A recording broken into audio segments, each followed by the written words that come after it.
Hello everyone, welcome to true I S and P C S.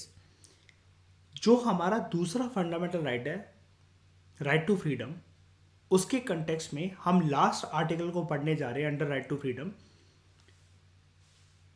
Protection against arrest and detention. यानी कि जो persons हैं जो संदिग्ध हैं कि मतलब किसी पे हमें शक है कि इसने कुछ क्राइम करा है या कुछ भी करा है या फिर नहीं भी करा है, तो पुलिस के पास या फिर एडमिनिस्ट्रेटिव अथॉरिटीज़ के पास क्या इतनी पावर है कि आपको वो बिना रीज़न दिए अरेस्ट करके ले जाएं? या फिर अगर आप पुलिस थाने में या फिर जेल में हो तो क्या आपको वो 20-20 10-10 साल के लिए रख सकते हैं अपनी मर्जी के अकॉर्डिंग? इस प्रोविजन के बारे में एक बार हम लोग देखते हैं।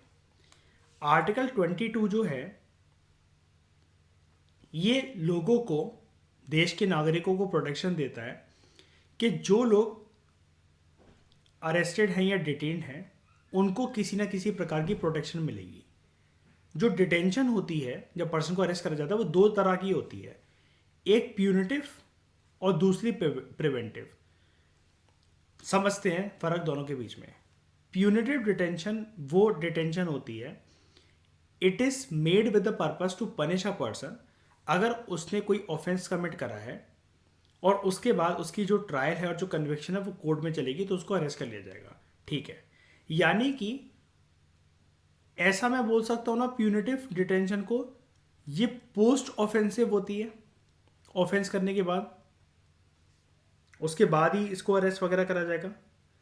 प्रिवेंटिव डिटेंशन है ना, हाँ। और प्रिवेंटिव डिटेंशन में क्या होता है, it means detention of a person without trial and conviction by a court. Without trial and conviction by a court, यानी कि यहां पर कोर्ट ने कोई भी पर्सन को ऐसा नहीं बोला है कि ये दोषी है या अपराधी है इस पर्टिकुलर गुनाह का। यहां पर पर्पस ये नहीं होता कि पर्सन को पनिश करना फॉर अ पास्ट ऑफेंस जो कि उसने पास्ट में करा हो कभी, बट उसको प्रिवेंट करना कि नियर फ्यूचर के अंदर वो कोई एक नया ऑफेंस कमिट ना करे। यानी कि उसके पास्ट रिकॉर्ड पक्का कुछ ना कुछ ऐसा होता है जिसके बेसिस पर फ्यूचर में फर्दर कोई एक क्राइम या फिर कोई घटना जिसके शक हो हमें कि ये पर्सन दोबारा इसको कमिट कर सकता है। फॉर एग्जाम्पल, कहीं इलेक्शंस होने वाले हैं और कोई एक अपराधी है जिसने प्रीवियस इलेक्शंस के अंदर कुछ ना कुछ मतलब दंगे करवा दिए थे या ऐसा कुछ करवा दिया था, बूथ कैप्चरिंग वगैरह, तो उतने टाइम पीरियड के लिए उसको उठाकर जेल में डाल दिया जाएगा। क्या ये अलाउड है? जी हाँ, बिल्कुल अलाउड है। प्रिवेंटिव डिटेंशन, क्योंकि ऐसा माना जाता है हमारे देश में, ये एक प्रिकॉशनरी मेजर है बेस्ड ऑन शक, सस्पिशन, और ये नोटोरियस लोगों के साथ करा जाता है अलग अलग जगह में।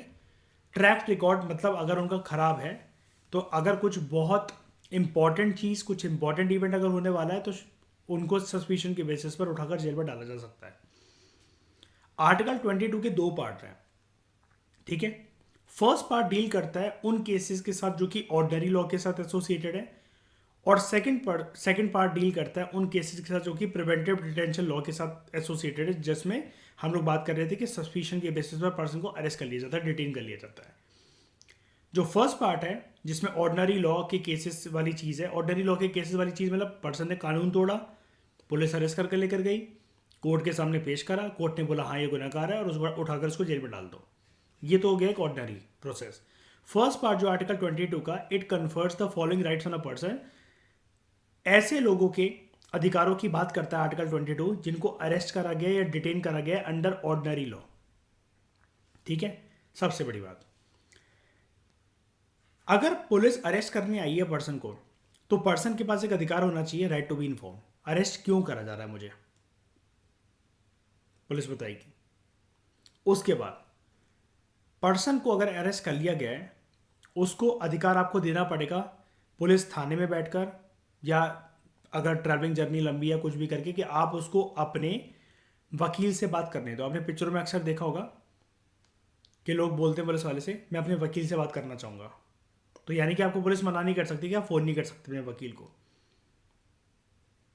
उसके बाद ऐसा नहीं है कि अरेस्ट करने के बाद पुलिस आपको थाने में बिठा के रख ही लेगी ज़िंदगी भर के लिए। आप मजिस्ट्रेट के सामने 24 घंटे के अंदर अंदर प्रोड्यूस करे जाओगे, और 24 घंटे में जर्नी टाइम इंक्लूडेड है कि जहाँ से भी आपको उठाकर लेकर जाया जा रहा है वो टाइम भी इंक्लूडेड है कि 24 आवर्स के अंदर मजिस्ट्रेट के सामने प्रोड्यूस करना पड़ेगा पुलिस को आपको, वरना पुलिस के खिलाफ कार्रवाई हो सकती है। और उसी, हाँ बताओ बताओ बताओ क्या होगा। इंक्लूडिंग जर्नी टाइम नहीं, जर्नी टाइम इंक्लूड करके होता है, क्योंकि देखो ना, जनरली कोई चीज़ होगी तो इसलिए तो बोला जाता है, आपने पिक्चरों में देखा होगा ना कि लोकल थाने वालों को कॉल करा जाता है कि इसको पर्सन को वो कर लो जरा, उठा लो जरा वहाँ से। और 24 आवर्स के अंदर मजिस्ट्रेट के सामने प्रोड्यूस करना है। अब चाहे फिर वो, चाहे मजिस्ट्रेट वाला जो कोर्ट हो, या कभी कभार आपको पता है कि डिस्ट्रिक्ट मजिस्ट्रेट के पास भी कुछ कुछ पावर होती है सुनवाई करने की, कलेक्टर के पास, पता होगा आपको। तभी तो हमें डीएम बोलते हैं, डिस्ट्रिक्ट मजिस्ट्रेट, है ना। लेकिन वो ऐसा नहीं होता डिस्ट्रिक्ट मजिस्ट्रेट, एक बात याद रखना, ऐसा नहीं होता कि हर एक आईएएस ऑफिसर जो है वो एकदम से डिस्ट्रिक्ट मजिस्ट्रेट की पोस्ट संभालने लग जाएगा पहले दिन ही, कि लवास ने तो छूटा अब मैं देखता हूँ केस। नहीं, एकदम से जुडिशियल पावर्स नहीं मिलती और सारी नहीं मिलती हैं। अब डिस्ट्रिक्ट मजिस्ट्रेट क्या मर्डर केसेस को देख सकता है क्या कलेक्टर, बताओ जरा सौगंधा, ऐसा है क्या मयूर? हाँ, है ना, हाँ, मतलब सिविल केसेस कह सकता हूँ मैं, सिविल डिस्प्यूट केसेस, है ना। उसके बाद right to be release after 24 hours unless the magistrate authorises further detention.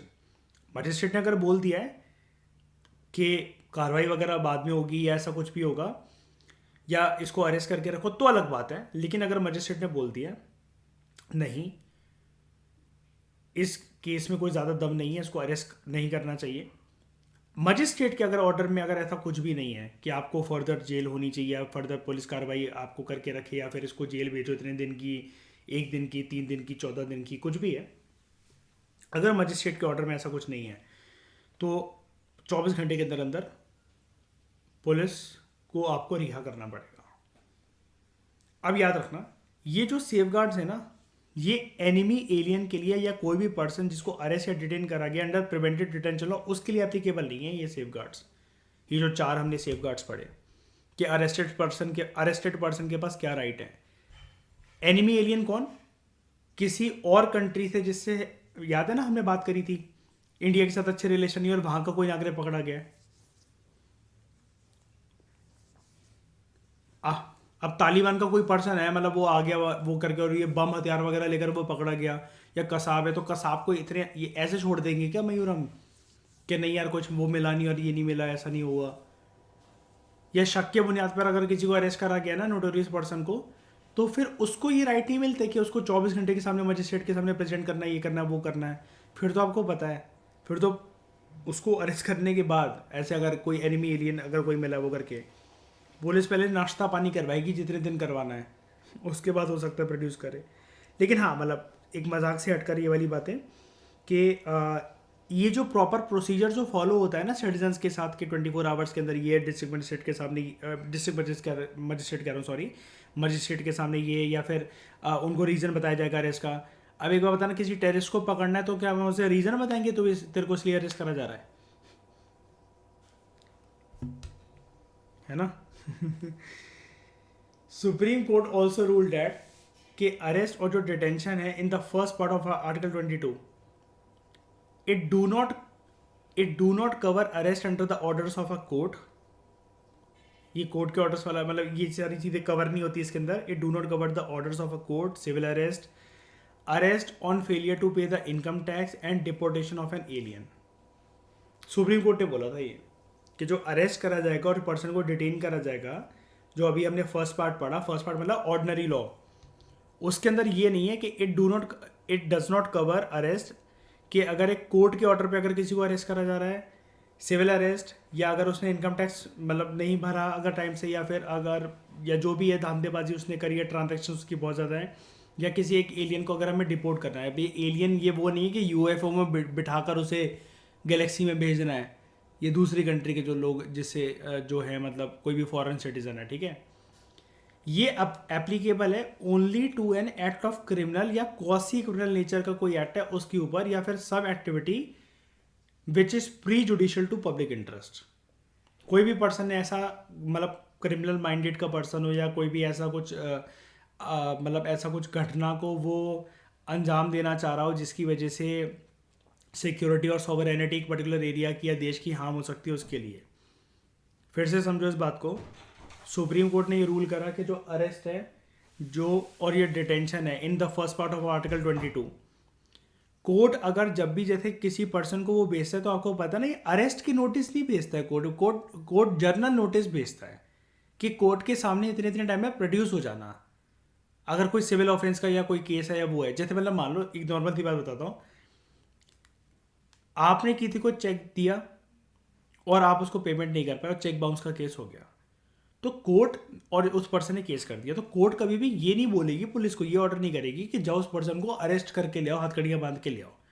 Court आपको प्रॉपर तरीके से एक टेलीग्राम करवाकर नोटिस भिजवाएगा, समन भेजेगा। और हो सकता है उसको फिर कोर्ट का कोई मतलब एक बंदा लेकर आ रहा हो या फिर घर पे नॉर्मल लेटर आ रहा हो या फिर मेल आ रहा हो, जो मर्जी जो प्रोसीजर है जिस कंट्री में जो फॉलो होता है। लेकिन हमारी बात क्योंकि यहाँ पर हमारी कंट्री स्पेसिफिक चल रही है आपको, लेकिन ऐसा नहीं है कि मतलब ये चीज़ करवाई जाए, क्योंकि यहाँ पर ये माना जाता है कि पर्सन ने अगर कोई सिविल नेचर का कोई एक ऑफेंस कमिट कर दिया या कोई जैसे इनकम टैक्स वो पे नहीं कर पाया, वो नहीं कर पाया, तो उसके बहुत सारे रीज़न हो सकते हैं। उसको पूरी गली में बेइज्जत करके या फिर ये देख करके हथकड़ियाँ लग करके जा रहा है जस्ट बिकॉज ये टैक्स टाइम पर नहीं भर पाया या वो नहीं कर पाया, इसके और भी रीजंस हो सकते हैं। और ये कोई बहुत बड़ा ये गुनाह नहीं है कि एक सिविल नेचर का अगर कुछ ये सिविल अरेस्ट अगर उसको करा जा रहा है या कोर्ट ने उसको समन भेजा है किसी एक नॉर्मल चीज़ के लिए कि पर्सन ने फॉर एग्जांपल मतलब मान लो कि ड्राइविंग लाइसेंस जो था वो एक पुलिस वाले ने पर्सन का ले लिया और बोला कि कोर्ट से छुड़वाना, उसके बाद ही पर्सन जो है वो बाइक चला रहा था या गाड़ी चला रहा था और फिर उसके बाद जो है उसके ऊपर एक केस बन गया।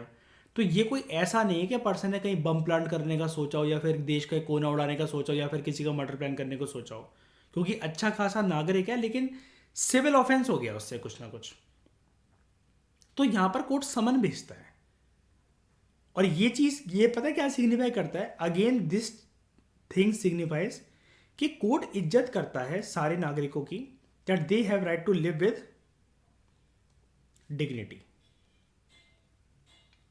कि ये मैटर ऐसा ना कि समन आया तो यार मैं अपने हिसाब से कोर्ट चला जाऊंगा, अब 10 लोग क्यों देखें कि पूरी की पूरी पुलिस की यात्रा आ रही है भाई साहब ये चीज़ करने की हथकड़ियाँ बांध कर कि भाई साहब आप टैक्स नहीं भरते टाइम पे। ये चीज़ है। उसके बाद जो सेकंड पार्ट है ना, सेकंड पार्ट में हम लोग क्या पढ़ रहे थे, प्रिवेंटिव डिटेंशन। जो सेकंड, हाँ बताओ बताओ।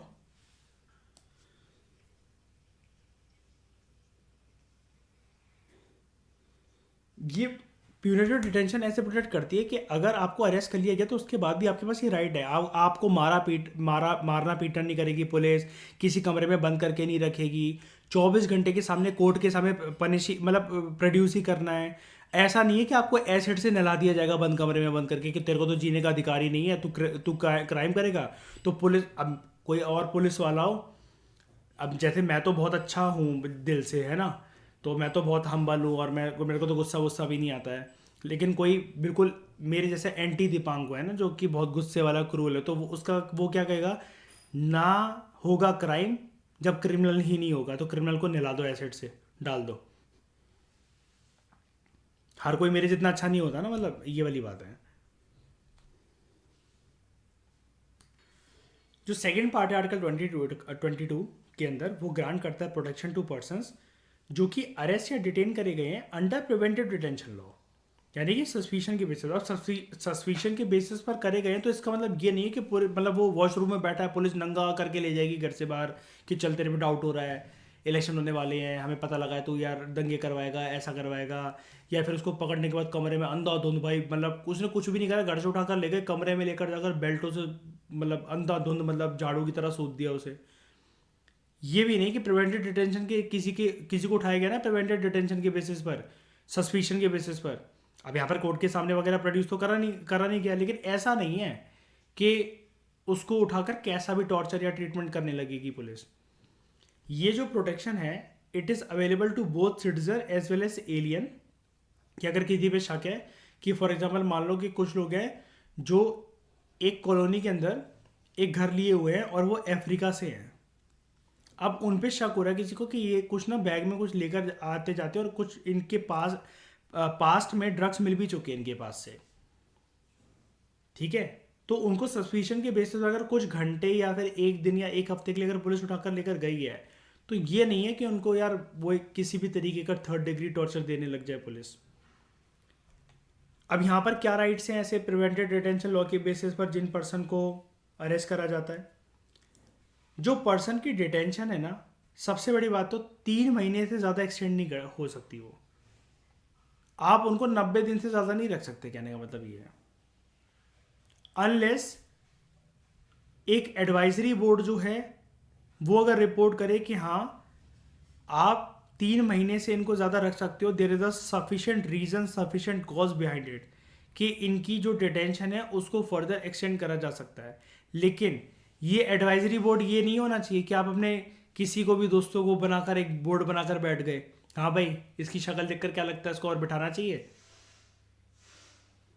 ये जो बोर्ड है इसके अंदर जजेस होने चाहिए हाई कोर्ट के। वो जब आपको बोले, अगर आपको परमिशन दे दे कि हाँ, जैसे आप उनके सामने एक दरख्वास्त रखो कि सर हमें शक है कि ये अगर हमने इसको अभी रिलीज़ कर दिया तो माहौल जो है वो और गर्म हो सकता है इस रीजन का, इस जगह का, इस गली मोहल्ले का, इस राज्य का। हमें आपसे परमिशन चाहिए कि हम इसकी डिटेंशन को फर्दर एक्सटेंड कर सकें। तो ये वाली जो बात आप रखोगे ना एडवाइजरी बोर्ड के आगे, उस एडवाइजरी बोर्ड में हाई कोर्ट के जजेस होने चाहिए, वो जब आपको परमिशन देंगे तब। जैसे ये सिंपल सी चीज़ है, पिक्चरों में देखा ना आपने, जुडिशल कस्टडी के लिए जो है जो पुलिस वाले हैं वो रिक्वेस्ट करते हैं, अब पुलिस कस्टडी के लिए मतलब रिक्वेस्ट करते हैं जजेस से, तो कोर्ट ग्रांट करता है कि हाँ आप इतने घंटे की इन्वेस्टिगेशन या फिर जब तक आप कार्रवाई करना चाहते हो आप रोज़ इनको बुला सकते हो। ठीक है, जो ग्राउंड से डिटेंशन का, it should be communicated to the, किस ग्राउंड पे उसको पर्सन को उठाया गया ये उसको बता देना चाहिए हमें, डिटेनी को। हाउएवर जो फैक्ट्स हैं जो कि कंसिडर करे गए थे to be against the public interest, कि उसको क्यों उठाया गया या फिर किस शक के बुनियाद पर उठाया गया, ये ज़रूरी नहीं है, मतलब करने हो डिस्क्लोज को कर सकते हो, लेकिन ये ज़रूरी नहीं है कि डिस्क्लोज करे ही जाए। उसके बाद जो पर्सन है, जो डिटेनी है या डिटेनू भी कह सकते हैं आप उसे, the detenu should be afforded an opportunity कि वो अपनी एक रिप्रेजेंटेशन कर सके अगेंस्ट द डिटेंशन ऑर्डर, यानी कि वो भी एक काइंड ऑफ एक पिटीशन रख सके कि डिटेंशन ऑर्डर अगर इतने टाइम की ये है वो है तो उसको कम करवा सके, या फिर उसको मतलब अब वो सुधर गया है या फिर उसके पास रिकॉर्ड से उसका कुछ लेना देना नहीं है, तो वो भी एक चीज़ रख सकता है कि आप ये देख सकते हो, और अगर आपको कुछ ऐसा है तो अगर आप बोलो तो मैं कुछ टाइम के लिए स्टेट से बाहर जा सकता हूँ, जैसे भी उसको मतलब जो भी उस डिटेंशन ऑर्डर में जो है उसके अगेंस्ट कुछ भी चीज़ बोलनी है लिखनी है तो वो अपनी बात भी सामने रख सकता है। ऐसा नहीं कि उसकी बात मायने नहीं रखती है, बिल्कुल नहीं है ऐसा। आर्टिकल 22 पार्लियामेंट को ऑथराइज करता है कि पार्लियामेंट प्रिस्क्राइब करे सरकमस्टांसेस और classes of cases in which person को डिटेन करा जा सकता है 3 महीने से ज़्यादा अंडर प्रिवेंटेड डिटेंशन लॉ। एक एडवाइजरी बोर्ड हमने देखा कि उसका आपको ऑर्डर ऑब्टेन करना पड़ेगा, उसका ओपिनियन ज़रूरी है, लेकिन उसके बिना अगर 3 महीने से ज़्यादा रखना है तो वो चीज़ पार्लियामेंट के पास है, फिर अधिकार सिर्फ पार्लियामेंट प्रिस्क्राइब कर सकता है कि ये चीज़ कैसे पॉसिबल है। Maximum period for which a person can be detained, ठीक है, कितने टाइम तक, वैसे तो 3 महीने है लेकिन उससे भी ज़्यादा अगर कुछ मैक्सिमम पीरियड हो तो अगेन ये पार्लियामेंट के पास है ये वाला चीज़। और प्रोसीजर क्या क्या फॉलो होने चाहिए एक एडवाइजरी बोर्ड के आगे इन एन इंक्वायरी, तो ये सब चीज़ें किसके अधिकार में है, ये मतलब अगर आपको ये पूछा जाए कि प्रिवेंटेड डिटेंशन लॉ के साथ छेड़खानी करना किसके पास अधिकार है, इसका पार्लियामेंट के पास। जो 44th अमेंडमेंट एक्ट था 1978 का, इस अमेंडमेंट एक्ट ने जो डिटेंशन का पीरियड था एडवाइजरी बोर्ड की ओपिनियन लिए बिना, जो उतना पीरियड था, इसको रिड्यूस कर दिया था 3 महीने से लेकर 2 महीने तक। अब क्योंकि ये प्रोविजन फोर्स में नहीं आ पाई थी तो जो ओरिजिनल पीरियड है 3 महीने का वो आज तक कंटिन्यू होता हुआ है। कोशिश करी थी इस अमेंडमेंट एक्ट ने करने की लेकिन ये फोर्स में नहीं आ पाया डिसीजन या इनका जो भी ऑर्डर था, तो वो 3 महीने वाली बात आज तक कंटिन्यू है। पार्लियामेंट ओवरराइड बिल्कुल कर सकता है। ओवरराइड ऐसे कर सकता है, सिंपली पार्लियामेंट के पास पावर है लॉ मेकिंग की, नया लॉ बनाकर नए प्रोविजन डाल दो उसके अंदर, या पुरानी वाली चीज़ को तभी तो हम कहते हैं मयूर अमेंडमेंट क्यों कहते हैं, अमेंडमेंट एक्ट की पुरानी कोई चीज़ें चेंज करके या फिर डिलीट करके या ऐड करनी है बस। बस हाँ, कोई कुछ पूछ रहा है, कोई कुछ कह रहा है क्या? हाँ अभी आएगा जो टाड़ा वगैरह ये सब जो होता है, ये एक्ट, ये सारे लिखे हुए हैं, देखो ये अनलॉफुल वो कह रहे हो ना, प्रिवेंटिव डिटेंशन जो सब चीज़ें होती हैं। हाँ हाँ आएगा। कॉन्स्टिट्यूशन अभी पढ़ाता हूँ, अभी नेक्स्ट पेज पे ही है। कॉन्स्टिट्यूशन ने डिवाइड कर रखी है legislative power with regard to preventive detention parliament के बीच में और स्टेट लेजिस्लेचर के बीच में, यानी कि दोनों का अधिकार है, विधानसभा को भी और पार्लियामेंट वगैरह को भी। पार्लियामेंट के पास एक्सक्लूसिव अथॉरिटी है कि वो एक कानून बना सके प्रिवेंटिव डिटेंशन के ऊपर, उन रीजंस के ऊपर जो कि कनेक्टेड हैं देश की डिफेंस से, देश के फॉरेन अफेयर्स के मामलों से और देश की सिक्योरिटी से, पूरी इंडिया की। दोनों के दोनों, चाहे वो पार्लियामेंट हो चाहे वो स्टेट लेजिस्लेचर्स हों, वो साथ में मिलकर कुछ ऐसा लॉ भी बना सकते हैं प्रिवेंटिव डिटेंशन का जो कि स्टेट की सिक्योरिटी के साथ कनेक्टेड है। ठीक है, अब जैसे ये चीज़ कैसे हो सकती है,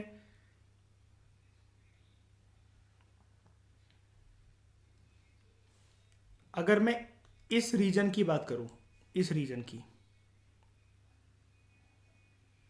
बगल में यहां पर क्या है, बंगाल के साथ साथ बांग्लादेश,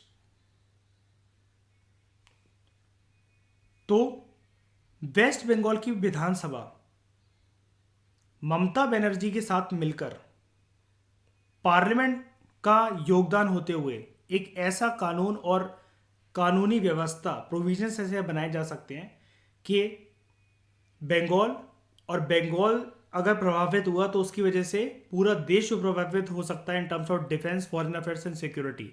ये मिलकर कानून बनाया जा सकता है। क्या ये वाली बात समझ में आ गई सबको? नॉर्मल सी बात है। इसके अलावा पब्लिक ऑर्डर को मेंटेन करना या फिर मेंटेनेंस हो एसेंशियल सप्लाईज एंड सर्विसेज की जो कि कम्युनिटी के लिए एसेंशियल हो, इन सब मुद्दों पर मतलब ये मिलकर ये बनाया जा सकता है कोई भी लॉ प्रिवेंटिव डिटेंशन के ऊपर। अब जो प्रिवेंटिव डिटेंशन लॉज है ना जो कि पार्लियामेंट के द्वारा बनाए गए हैं, वो क्या है?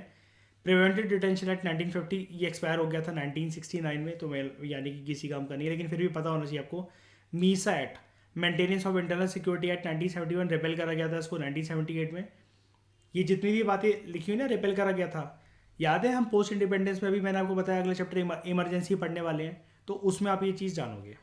ठीक है, उसके बाद conservation of foreign exchange and prevention of smuggling activities act, इसको कॉफ़ी पोस्ट एक्ट बोलते हैं 1974। National security act NASA 1980। ठीक, उसके बाद है prevention of black marketing and maintenance of supplies essential commodities act 1980। Ta-da terrorist and disruptive activities act 1985 repel करा गया था इसको 1995 में। उसके बाद prevention of illicit traffic in narcotic drugs and psychotropic substances act 1988। उसके बाद पोटा, पोटा तो आपने अक्सर करंट अफेयर में सुना होगा। Prevention of terrorism act 2002 repel करा गया था 2004 में। और अनलॉफुल एक्टिविटीज़ यूएपीए, जिसमें यही पूछ रहे थे आप। ठीक है, अनलॉफुल एक्टिविटीज़ प्रिवेंशन एक्ट 1967, इसको अमेंड करा गया 2004 में, 8 में, 12 में और 19 में।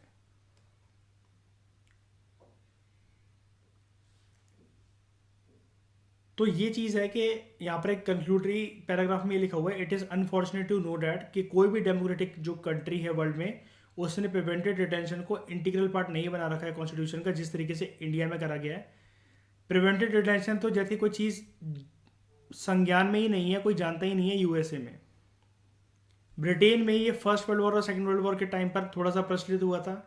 इंडिया के अंदर लेकिन प्रिवेंटिव डिटेंशन एग्जिस्ट करता है, इवेंट एग्जिस्ट करता हुआ दिखता है हमें इतिहास में, even during the British rule. For example, एक कुछ एक्ट आए थे, रेगुलेशंस आए थे, बंगाल स्टेट प्रिजनर्स रेगुलेशन 1818, जब शक की बुनियाद पर जब पुलिस जो थी ईस्ट इंडिया कंपनी के जो ऑफिसर्स थे वो उठा लेते थे किसी को भी बंगाल में।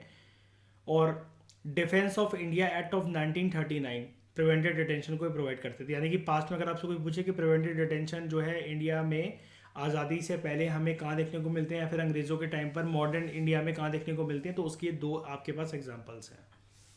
क्या आपको ये सारी बातें समझ में आई? आर्टिकल 22 से रिलेटेड हमारे दो फंडामेंटल राइट सक्सेसफुली कंप्लीट हो गए हैं, right to equality and right to freedom. अब एक मिनट, अगली डिस्कशन में हम लोग इसको स्टार्ट करने वाले हैं, राइट अगेंस्ट एक्सप्लॉयटेशन, आर्टिकल 23। हाँ, अब बताओ क्या कह रहे हो सुगंधा?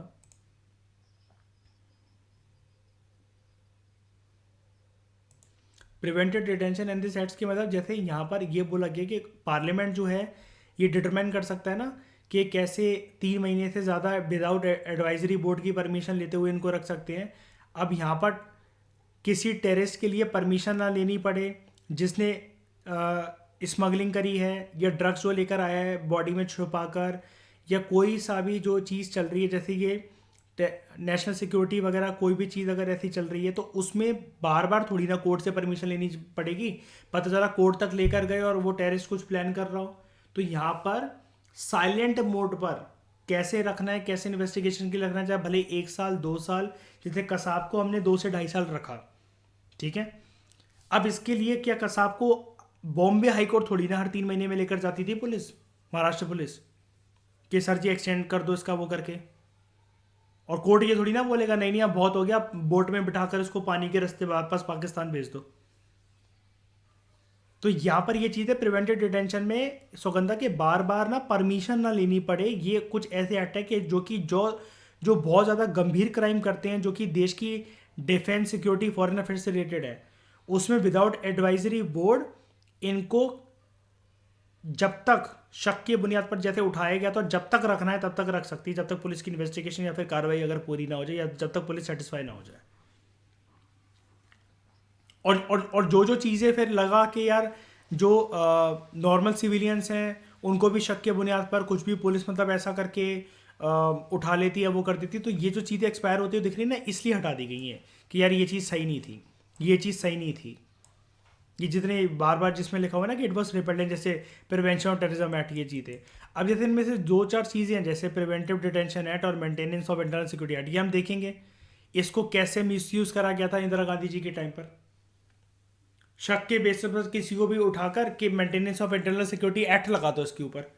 अब ये चीज़ क्या थी कि ये जो रिपेल करा गया, अब प्रिवेंटिव डिटेंशन के बेसिस पर प्रधानमंत्री जी कह रही हैं कि ऑपोजिशन पार्टी के मेंबर्स को इन एक्ट, ये वाला एक्ट लगाकर इनके ऊपर ऐसे उठाकर ले आओ इनको विदाउट रीजन दिए, और कोर्ट के सामने पेश भी मत करो इनको।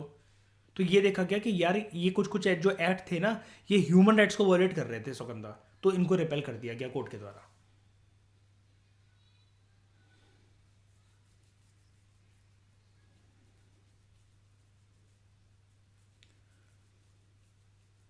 हाँ, नेशनल सिक्योरिटी देखो, नेशनल सिक्योरिटी एक्ट भी ऐसा है कि देखो देशद्रोह का आरोप जिनके ऊपर लगता है ना कि जी ये या इनकी वजह से या इनकी कुछ इन्फॉर्मेशन लीक करने की वजह से या कुछ भी ऐसा कुछ देश पे खतरा आ पड़ सकता है, तो उसके ऊपर, यानी कि ये सब अलग अलग एक्ट हैं। जैसे अब रिलेटेड वैसे कुल मिलाकर बात 100 बातों की एक ही बात पर उतर आती है, प्रिवेंटिव डिटेंशन से रिलेटेड है। लेकिन प्रिवेंटिव डिटेंशन भी एक ब्रॉडर टर्म है, जैसा कि हमने देखा कि उठाया किस पर्सन को जा रहा है, समझ रहे हो मयूर, कि किस पर्सन को उठाया जा रहा है और किस जुर्म के लिए उठाया जा रहा है, और क्या उसको कोर्ट के सामने पेश करने की ज़रूरत है, एडवाइजरी बोर्ड से परमिशन लेने की ज़रूरत है कि नहीं है। बात ये है, अब किसी टेररिस्ट को उठा लिया गया है तो आप खुद जानते हो कि उसको बार बार यार पुलिस जीपों में लेकर थोड़ी ना घूमेगी इधर से उधर। हाँ, डिपेंडिंग ऑन द सर्कमस्टांसेस। अब किसी एक मतलब मान लो कि पूरे के पूरे कोई भगवान ना करे आर्मी के किसी बेस कैंप को किसी ने उड़ा दिया और उन टेररिस्टों को या फिर उन लोगों को हमने पकड़ लिया जिन्होंने प्लानिंग प्लॉटिंग करी थी, ठीक है। तो अब ये चीज़ें, अब ये पुलिस थोड़ी ना ये करती फिरेगी कि मतलब उनको 12 के 12 लोगों को हर महीने फिर यार कोर्ट के सामने पेश कर रहे हैं, फिर कोर्ट कह रहे हैं नहीं नहीं आप और रख सकते हो 3 महीने के लिए इनको। तो यहाँ पर कुछ राइट्स ना ऐसी जो एजेंसीज होती हैं, सीआईडी वगैरह या जो भी है इनका प्रोसीजर जो वर्क करता है, देखो खुली बात कभी भी प्रॉपर तरीके से रिवील नहीं होती है नेक्स्ट में कि क्या चलता है, क्या प्रोसीजर चलता है इन्वेस्टिगेशन। कभी अगर ऐसा होता तो जैसे लाइव रिकॉर्डिंग्स कोर्ट की चलती हैं, तो ऐसे जो पुलिस कस्टडी में क्या पूछती है पुलिस या टॉर्चर क्या करती है, तो इसकी लाइव रिकॉर्डिंग नहीं चल रही होती फिर क्या हमारे पास यूट्यूब पर डली होती कि कसाब से कैसे क्वेश्चन पूछे गए, उसके साथ अंदर क्या करा गया, लोहे की रॉड गर्म करके छुलाई गई या फिर बर्फ की सिल्लियों पर लेटाकर मारा गया। ये चीज़ है। तो इतनी इतनी बात समझ में आ गई आप सबको? ये वाला टॉपिक आपको रिवाइज करना पड़ेगा बहुत अच्छे से, because this is totally diplomatic topic. यहाँ पर आपको बहुत सारे एड्स और वो सब चीज़ें देखने को मिलेंगी जिसमें आप मतलब मन घड़त कुछ भी अपने मन से बनाकर नहीं लिख सकते हो। और सबसे बड़ी बात है कि 22 के अंदर दो पार्ट्स हैं। पार्ट है जो ऑर्डिनरी लॉ से के साथ एसोसिएटेड है, जिसमें ऐसे पर्सन को उठाया जाएगा, अरेस्ट करा जाएगा जिसने ऑर्डिनरी लॉ को ब्रीच करा है। उसके पास क्या राइट्स हैं? हाँ, प्यूनेटिव डिटेंशन और दूसरा प्रिवेंटिव डिटेंशन। आपको फ़र्क पता होना चाहिए। And you should be able to write this in 150 words also and 250 words also. इसलिए मैं कह रहा हूँ कि रिवाइज करना पड़ेगा। तो इस डिस्कशन में फिलहाल इतना ही। Thank you very much for discussion. हमारे 2 फंडामेंटल राइट सक्सेसफुली कंप्लीट हुए।